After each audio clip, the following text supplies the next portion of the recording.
How's it going, everyone? Sean here from Raw Technique Studios. A lot of people have been asking what type of desk I use for my gear and everything, so I'm going to show you real quick what I use and how I put it all together. So let's take a look at it. Alright, so here's the full desk. Now, it's in a couple different pieces. So what the actual desk is, you can see the legs here, they're actually pretty thin legs. And it's not very sturdy when you put extremely heavy speakers on them like I have. So my speakers weigh, I want to say 45 pounds, maybe 50 pounds each. So if I wiggle the desk, you can see it's not very sturdy. So it wiggles a bit. Now, that's the reason why I personally want to upgrade my desk. If you guys have smaller speakers, then this works out great. So let's take a look at it. I'll shoot you guys over and put this up on the screen. So what we have is the IKEA desk. It's 51 bucks, and you could get one that's even bigger than the one I have, or you could go with this one, which is 59 inches by 29.5. So it's a good desk, but it's not very sturdy when you put a lot of weight on it.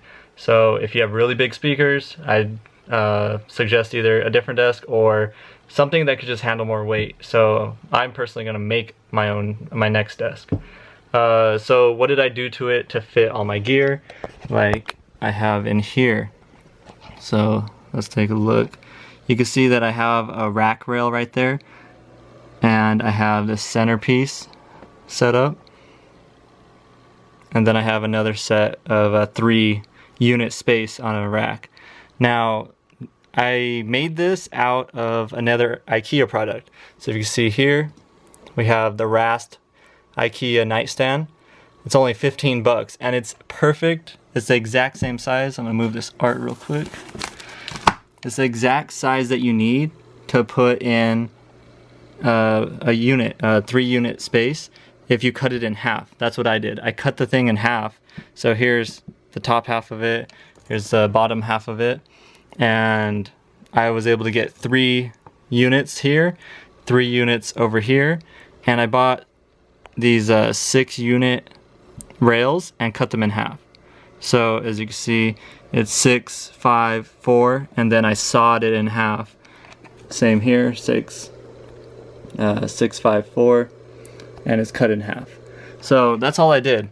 I took this nightstand, chopped it in half, and used one side over here, and then that was so I could have my my studio monitor sitting on top of them.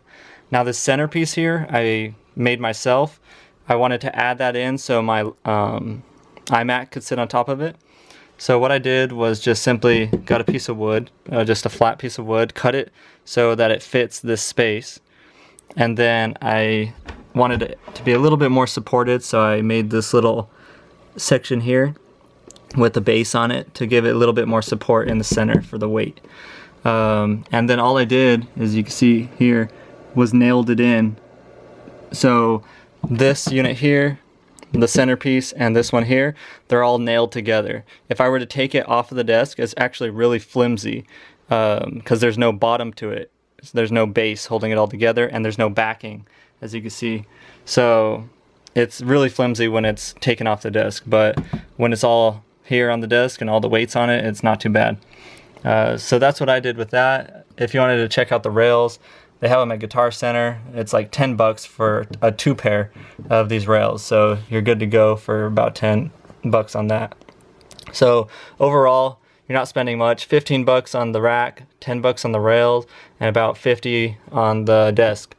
So go ahead, check that stuff out. If it works for you guys, then cool.